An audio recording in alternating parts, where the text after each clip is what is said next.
Hear of the word Amsterdam, we think of this highly secular city that is a much sought after tourist destination for many, and where everything is permissible, which is the nature of what secular cities are all about. We hardly associate the city of Amsterdam in the Netherlands with with being a city of a pilgrimage place for many, especially associated with the Eucharist. So much so that Amsterdam also has another name. It is referred to as the Miracle City. On March 13 of 1345, a sick man who lived in Kalverstraat in the downtown area of Amsterdam lay dying. His wife asked for a Catholic priest to provide him with the last rites, and especially to bring the Eucharist to him as a food for the journey.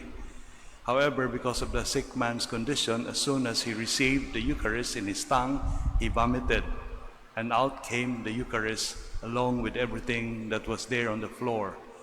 The priest left instructions for the wife to carefully pick up the sacred species and throw it into the fire, as was the liturgical custom of properly disposing the sacred species.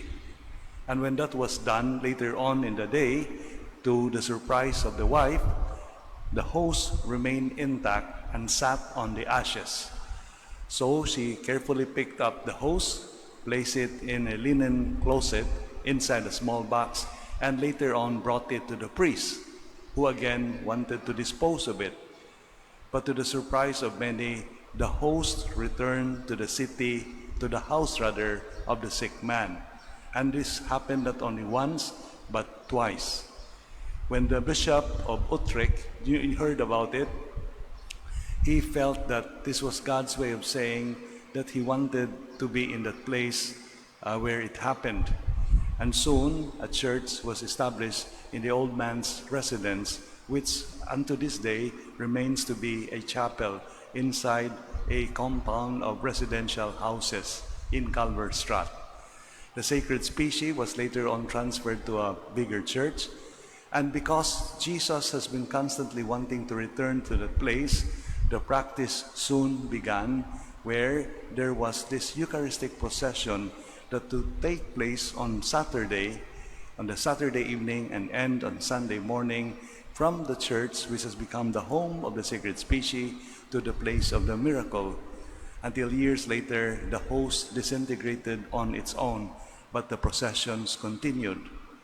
But however, in the 16th century, because of the Reformation, Catholic practices were no longer allowed.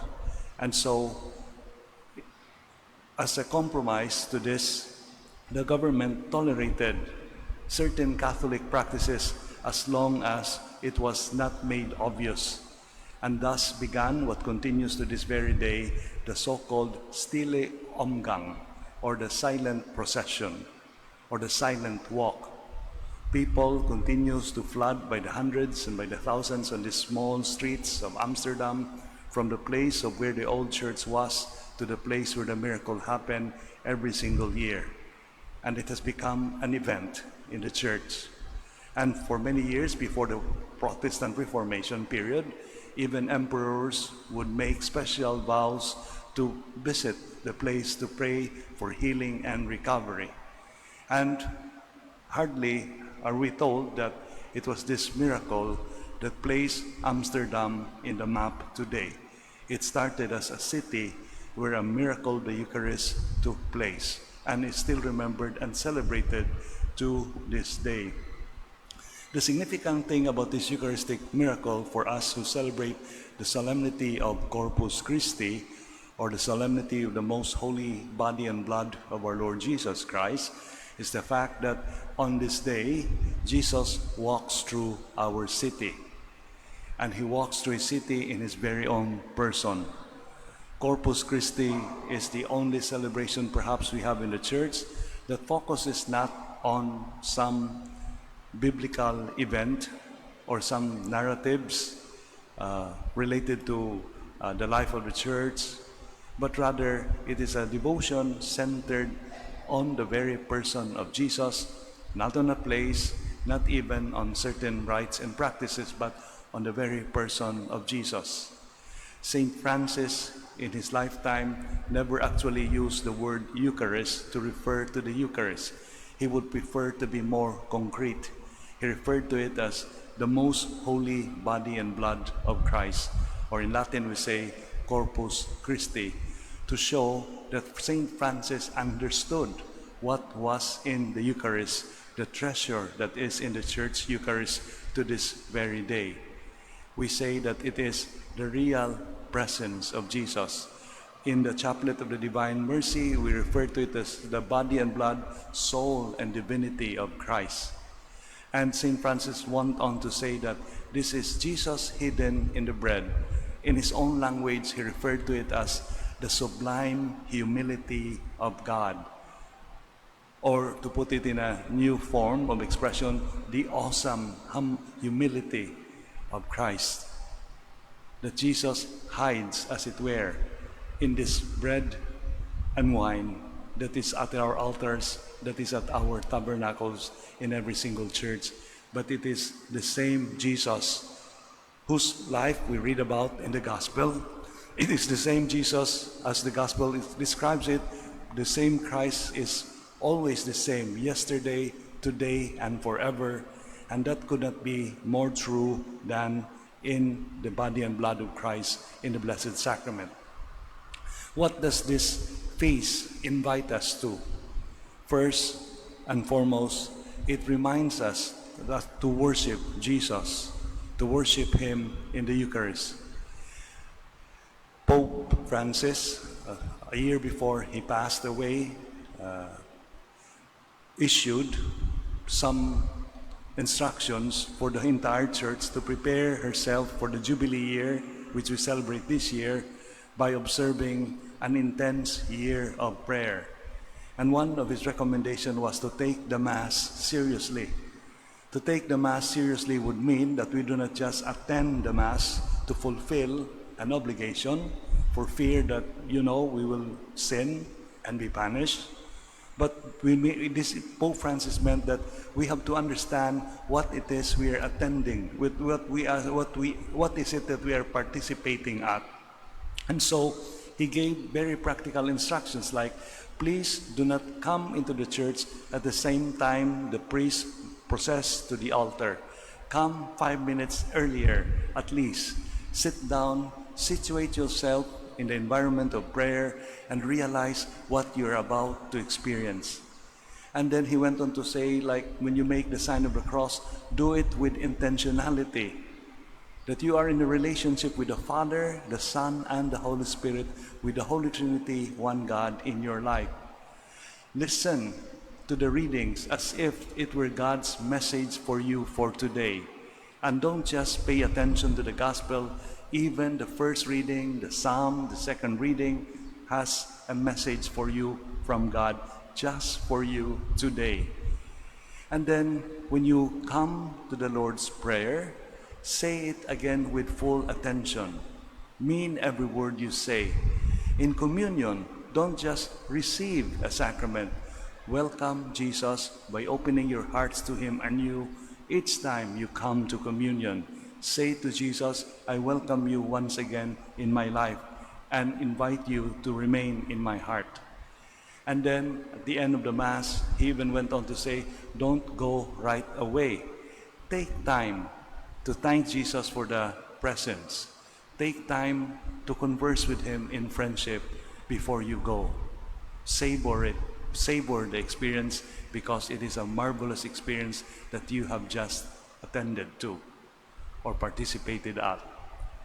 And so today invites us to be more particular about how we conduct ourselves at Mass, which of course includes the devotions that we have for the Eucharist, like paying a visit to Jesus in the Blessed Sacrament for a short time, or taking time to join holy hours for the hour devotions and the likes. The second invitation for us today is the sanctification of our earthly city, and our mundane secular lives.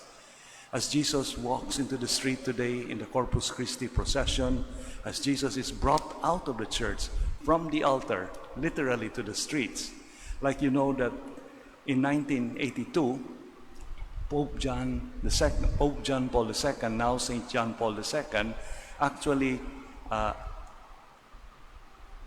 actually changed the practice of celebrating Corpus Christi Sunday in Rome. Before Corpus Christi's Sunday processions, or they celebrate it on Thursdays, which is the actual liturgical day, they would just limit themselves or confine themselves to having the procession within the territory of the Vatican and would not step out into Italian soil, which is just right outside the Church of St. Peter. But St. John Paul II decided to take Jesus out of the Vatican state into the streets of Rome, and to this day, this procession, which has been continued by the popes, continue to draw thousands to join the Holy Father in this solemn walk of faith. Jesus walks into our street to be where the people are, to where life happens. The church is not the place where people live their lives. The church is not the place where people practice discipleship. The church building, is not the place where we are given the opportunity to profess our faith. We do it when we leave the church building. And that is where life happens, and that is where Jesus is also with us. So this can only mean, among other things, the sanctification of our ordinary event. There is this French Carmelite that is hardly known by many of us in this part of the world, who, when he joined the Carmelite order, was admitted on the condition that he would serve as the cook of the monastery because he was uneducated but pious.